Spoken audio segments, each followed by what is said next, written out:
How do Mime Artists? What we're going in today is the Chesnaught stage, and my god, this is a tough one.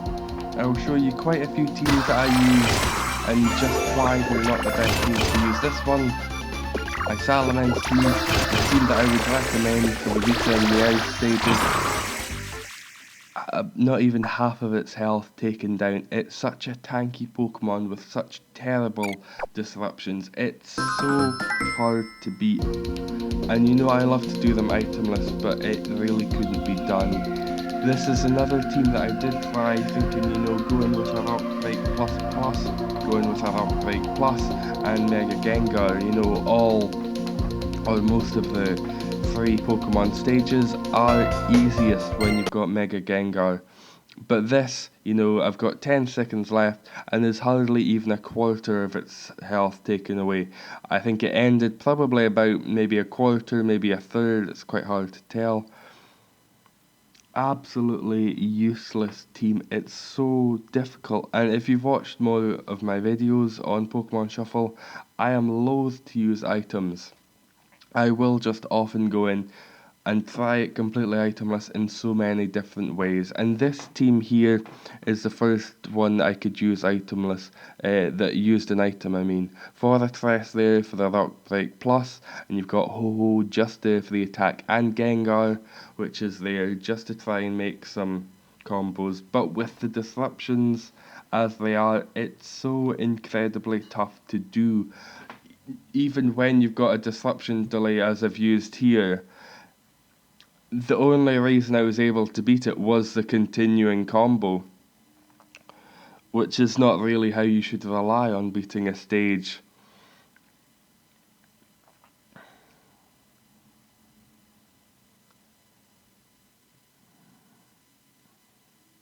So I'd recommend this, but it will take some coin, and the catch rate is not great, it's 10%.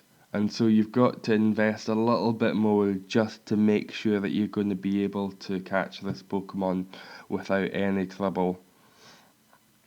20% certainly not worth the use of a Great Ball. That's 1 in 5 chance.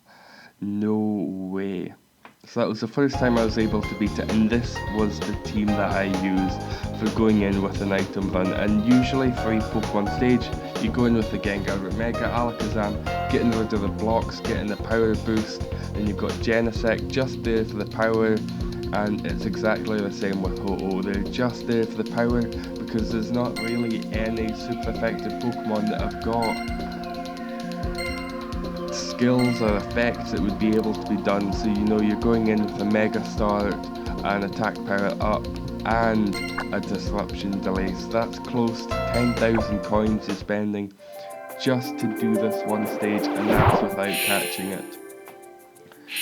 And the trick that I used here is just go with the Alakazam as much as possible, because the starting board, absolutely terrible, almost all of the board is taken up with the blocks. And continually, when these two sides, it's just going to be blocks on blocks on blocks on blocks, so you're trying to make as many moves as possible to take some away, you're trying to get the Alakazam, but at the same time, it's just good to go in with the clear head and go quite slowly, just make slow, deliberate moves, because if you try to rush, you will often overswipe, underswipe, can be a right pain in the arse. And so that's 30 seconds left with those 3 different effects from the start, 3 different items.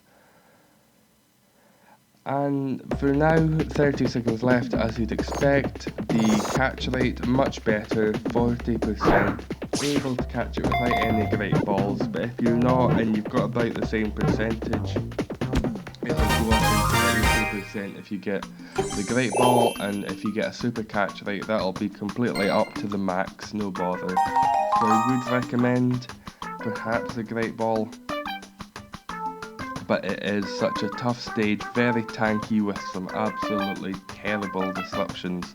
70 attack power, hitting streak not too terrible.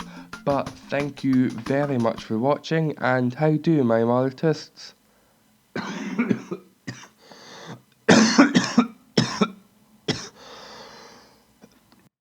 Eggs! Eggs! E-double-G-S eggs!